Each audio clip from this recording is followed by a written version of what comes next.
हाँ दोस्तों, हमें पता है कि हम इंटरनेट पर दिखाई गई हर चीज पर विश्वास नहीं करते, लेकिन हमारी टेक्स्ट बुक्स का क्या, जो हमें बचपन से रटाई जा रही है। जी हाँ दोस्तों, बचपन से रटी रटाई चीजें भी कभी कभार गलत साबित हो जाती हैं। फिर चाहे वो ग्रेट वॉल ऑफ चाइना का स्पेस से दिखना हो या फिर जीनियस अल्बर्ट आइंस्टीन का स्कूल में मैथ में फेल हो जाना। इसलिए दोस्तों, दिल थाम कर बैठिए, क्योंकि आज हम आपको उन झूठ के बारे में बताने वाले हैं जिन्हें आप सदियों से सच मानते आ रहे हैं।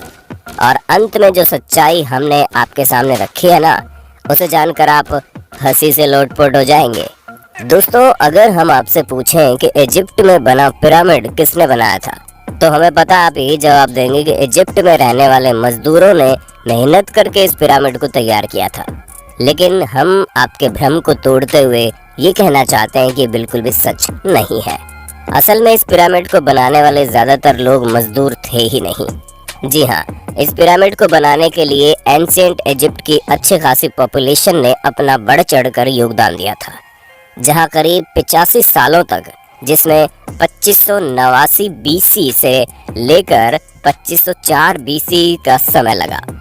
और इतने समय के अंतराल में इजिप्ट के रहने वाले लोगों ने अपना खून पसीना करके इस पिरामिड को तैयार किया था, ताकि वो अपने नेशनल आइकॉन को खड़ा कर सके। ऐसे में जो लोग इतने बड़े बड़े पत्थरों को नहीं उठा सकते थे, उन्होंने यहाँ पर काम करने वाले लोगों के लिए खाना, रहने और बाकी चीजों की व्यवस्था की। यानी कि हर इंसान ने अपने लेवल का काम किया, जिसमें कुछ लोग सिक्योरिटी के लिए काम करते थे, तो कुछ लोग भारी भरकम पत्थरों को जुटाने के लिए दूर दराज इलाकों में चले जाते थे, ताकि वो अपने नेशनल आइकॉन को खड़ा कर सके। ऐसे में दोस्तों, उनकी मेहनत रंग लाई और ये पिरामिड वाकई में दुनिया भर में जाना जाता है। चलिए दोस्तों, अब आपके सबसे फेवरेट माइकल जैक्सन की बात करते हैं, क्योंकि इस बात से कोई इनकार नहीं कर सकता कि माइकल जैक्सन ने पॉप म्यूजिक में एक अलग ही मुकाम हासिल किया था, जहाँ ये सिंगर के साथ साथ एक बेहतरीन डांसर भी थे और इनके डांस मूव तो वाकई माशाल्लाह थे। ऐसे में उनका मून वॉक करने का जो स्टाइल था, वो लोगों में बड़ा फेमस हुआ। पर अफसोस दोस्तों, आपको जानकर हैरानी होगी कि इस मून वॉक को माइकल जैक्सन ने इवेंट नहीं किया था। हालांकि उन्होंने इसे सबसे पहले 1983 में परफॉर्म किया था। पर दोस्तों, असल में माइकल जैक्सन ने ये मून वॉक कैस्पर कैंडिडेट और कूली जैक्सन से सीखा था, जिन्होंने 1970 में इसे परफॉर्म कर दिया था। वहीं मार्शल मार्कियो ने भी इस मून वॉक को माइकल जैक्सन से पहले परफॉर्म कर दिया था, और इन सभी लोगों से पहले बिल बैले नाम के टैप डांसर ने भी इसे परफॉर्म किया था। ऐसे में ये बता पाना मुश्किल है कि इस मून वॉक को किसने इन्वेंट किया, लेकिन वो शख्स माइकल जैक्सन तो नहीं है। अब आप एक और सिर घुमा देने वाली बात सुनिए, क्योंकि आप लोगों ने कार्बन डेटिंग का नाम तो सुना ही होगा। अरे नहीं दोस्तों, ये टिंडर में राइट लेफ्ट स्वाइप करने वाली डेटिंग नहीं है, बल्कि एक ऐसा मेथड है जिसके जरिए एटमॉस्फेयर में कार्बन डाइऑक्साइड के चेंज होने पर चीजों की असली उम्र बताई जा सकती है। ऐसे में आर्कियोलॉजिस्ट कार्बन डेटिंग का इस्तेमाल करके ये पता लगाते हैं कि उनके द्वारा खोजी गई चीजें कितनी पुरानी हैं, और इसी वजह से हम भी आपको जितनी भी चीजों की जानकारी देते हैं, उनकी उम्र कार्बन डेटिंग के हिसाब से ही होती है। और विलर्ड लिबी नाम के जिस प्रोफेसर ने कार्बन डेट्स का पता लगाया था, और इस काम के लिए उन्हें नोबेल प्राइज भी मिला था। लेकिन दोस्तों, दिल थाम लीजिए, क्योंकि हम आपको बता दें कि कार्बन डेटिंग के जरिए चीजों की असली उम्र पता लगाना बहुत मुश्किल है। और ऐसा इसलिए क्योंकि हर जगह का एटमॉस्फेयर अलग अलग तरीके से चेंज होता है।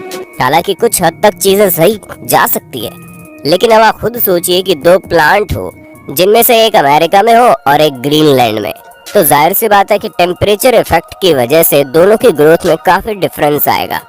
इसी तरह से कार्बन डेटिंग का भी हिसाब किताब है। अब चलिए दोस्तों, आपको एक और मिथ बस्टर स्टोरी सुनाते हैं, जो किसी और की नहीं बल्कि लॉक नेस मॉन्स्टर की फेक फोटो स्टोरी है।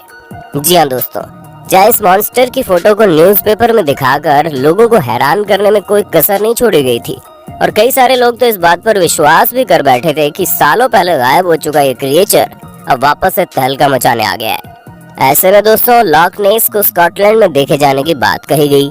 इस तस्वीर को सबसे पहले रॉबर्ट केनेथ विल्सन ने 1934 में लोगों के सामने रखा, और करीब 60 सालों तक इनकी ली गई इस तस्वीर को सच्चा समझा जा रहा था। लेकिन वो कहते हैं ना कि झूठ के दिन 4, सच चले 1000 साल। हाँ दोस्तों, हमें पता है हमारी बनाई गई कहावत उतनी अच्छी नहीं है, लेकिन इस जगह पर बिल्कुल फिट बैठती है। क्योंकि 1994 में ये बात लोगों के सामने आ गई कि लॉक नेस मॉन्स्टर का जो शेप उस तस्वीर में था वो कुछ और नहीं बल्कि एक टॉय सबमरीन थी, जिसे पानी में इस तरह डाला गया था कि वो उस क्रिएचर की तरह दिखाई दे। और ऐसा मर्म्यूडेक नाम के जर्नलिस्ट ने किया था ताकि वो अपने न्यूज़पेपर से बदला ले सके, क्योंकि उनके न्यूज़पेपर ने लॉक नेस मॉन्स्टर के बारे में छापने की वजह से उन्हें बातें सुना दी थी। और इसी वजह से उन्होंने इतनी बड़ी कहानी रची जिसके चंगुल में दुनिया करीब 60 सालों तक थी। दोस्तों, जब आप दुनिया के अजूबों के बारे में सोचते होंगे तो आपके दिमाग में सबसे पहले क्या आता होगा? माचू पिच्चू, ताजमहल या ग्रेट वॉल ऑफ चाइना? लेकिन बाकी सबका तो ठीक है, लेकिन ग्रेट वॉल ऑफ चाइना के बारे में हम आपको बता दें ये इतना भी ग्रेट नहीं है कि स्पेस से दिखने लग जाए। जी हाँ दोस्तों, क्योंकि सच्चाई तो ये है कि ये इतना बड़ा भी नहीं है कि इसे हमारे एटमॉस्फेयर के बाहर किसी भी जगह से देखा जा सके, फिर चाहे वो मून ही क्यों ना हो जो हमारे सबसे करीब है। और ये हम अपने मन से नहीं कह रहे, बल्कि खुद नासा ने इस बात को साबित किया है। हालांकि भले ही 21,196 किलोमीटर लंबी हो, लेकिन अगर हम इसकी चौड़ाई की बात करें तो ये बॉटम से मात्र 20 फुट चौड़ी है और टॉप से केवल 16 फुट चौड़ी है। हम आपको बता दें कि ये अफवाह 1754 के आसपास शुरू हुई। ऐसे में ये चीज हमारे चांद पर पहुंचने और स्पेस में सैटेलाइट पहुंचाने से बहुत पहले की बात है।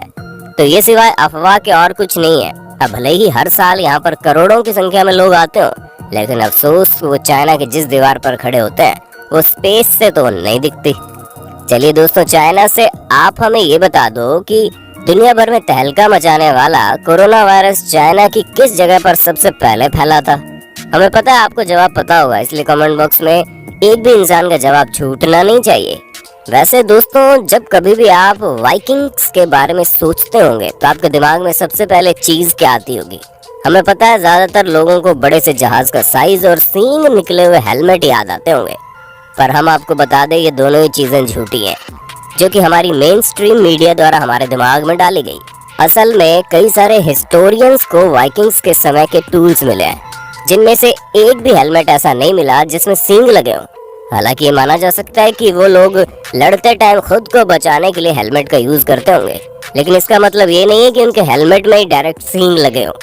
दोस्तों, ये जो अफवाह है ये तब से फैलनी शुरू हुई जब गुस्ताव मालस्ट्रोम नाम के आर्टिस्ट ने अपने आर्ट में वाइकिंग्स के हेलमेट में सींग लगा दिए, और तभी से लोग ये समझने लगे कि उनके हेलमेट में सींग होते थे, जबकि ऐसा कुछ भी नहीं है। तो दोस्तों, हमें पूरी उम्मीद है आपको अपने होस्ट और दोस्त सैम की वीडियो में मजा आ रहा होगा। अगर हाँ तो साथ ही वीडियो को लाइक करते चलिए ताकि हम फ्यूचर में भी इसी तरह की इंटरेस्टिंग वीडियोस लाते रहें। दोस्तों, अब हम आपके दिमाग की सबसे बड़ी उपज को दूर करते हैं, क्योंकि कई सारे लोगों को ये सिखाया जाता है कि अल्बर्ट आइंस्टीन जो कि इतने बड़े जीनियस थे, वो हाई स्कूल में बेसिक मैथ की वजह से फेल हो गए थे। तो दोस्तों, ये बिल्कुल गलत है। जी हाँ, ऐसा कुछ भी नहीं है, बल्कि आइंस्टीन तो उल्टा मैथ के जीनियस थे, जहाँ मात्र 15 साल की उम्र में उन्होंने मैथ में अपनी बहुत अच्छी पकड़ बना ली थी। अब दोस्तों, जाहिर सी बात है, जो शख्स फिजिक्स की दुनिया में इतनी बड़ी उपलब्धियां पाया हो, उसे बेसिक मैथ ना आती हो, वो भी हाई स्कूल के समय में, ये चीज थोड़ी सी खटकती है। पर हमें तो बुरा उन लोगों के लिए लगता है जो ये सोचते हैं कि उन्हें मैथ नहीं आएगी, फिर भी वो साइंटिस्ट बन जाएंगे। अरे दोस्तों, साइंटिस्ट बनने के लिए मैथ भी जरूरी है, ठीक उसी तरह जिस तरह सिंगर बनने के लिए अच्छा गाना जरूरी है, और डांसर बनने के लिए अच्छे मूव्स करने जरूरी है, क्योंकि ये सभी चीजें बेसिक्स है। दोस्तों, हमें पता है आपको इस बारे में कुछ भी पता नहीं होगा, लेकिन हम आपको बता दें कि 19वीं सदी के मध्य में अमेरिका में एक बहुत बड़ी अफवाह चली थी, जहां पर सिगरेट बेचने वाली कंपनियां एडवर्टीजमेंट में कहती थीं कि सिगरेट सेहत के लिए अच्छी होती है। जी हाँ दोस्तों, हैरान मत होइए, एक्चुअल में ऐसा होता था क्योंकि कुछ कंपनियां ये तक कहती थी कि डेंटिस्ट खुद लोगों को सिगरेट पीने की सलाह देते हैं और ये सेहत के लिए बहुत अच्छी होती हैं, जिससे टेंशन वगैरह भी कम होता है। और इस तरह के कई सारे एड कैंपेन उस समय चल रहे थे, जिसकी वजह से अमेरिका के करीब 45% लोग सिगरेट की लत लगा चुके थे। हालांकि अभी भी अमेरिका में सिगरेट पीने वालों की कोई कमी नहीं है, लेकिन उस समय पूरे 45% लोग सिगरेट पीते थे, यानी कि करीब 7 करोड़ लोग तो केवल सिगरेट ही पिया करते थे। वो तो बाद में पता चला कि ये सेहत के लिए हानिकारक है, जिससे भगवान आपको अपने पास जल्दी बुला लेते हैं, और इसी वजह से लोगों ने मरने के डर के कारण सिगरेट को टाटा बाय बाय कहना जरूरी समझा। पर शायद अभी भी कुछ लोग इस बात को नहीं समझते हैं।